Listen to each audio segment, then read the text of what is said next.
Welcome back, everyone. A family in Kalamazoo still healing from the pain and loss 5 years after a shooting spree in Kalamazoo. 6 people were killed that night, including father and son Rich and Tyler Smith. Our Lauren Edwards talked to Rich's wife and daughter about their journey towards healing.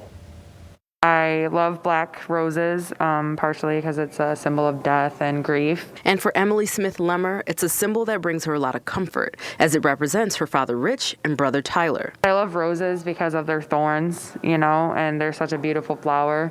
And so it's like, even though there's the pain, there's also the flower. This tattoo, which she got last week, is one of the many ways she's coping with the loss of her loved ones. It doesn't get easier with time, and I think that's like the thing that I was hoping for the most, is that it would. Everyone kept saying time heals, time heals. That's not the case.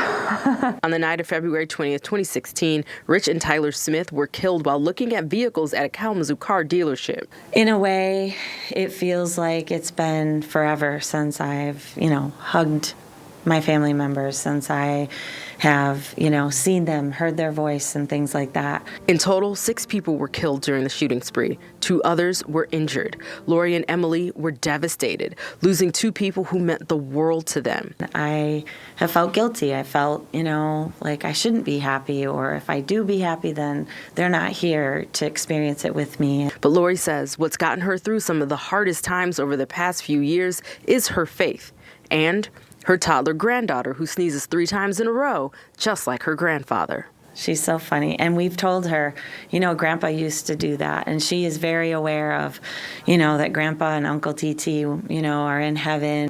Emily says watching her little girl grow up without her dad and brother around can be difficult at times. But she's determined to keep their memory alive for her daughter and for herself. I love it. I plan on doing quite a bit more to my grief sleeve, which sounds really morbid, but I like it. It's therapeutic.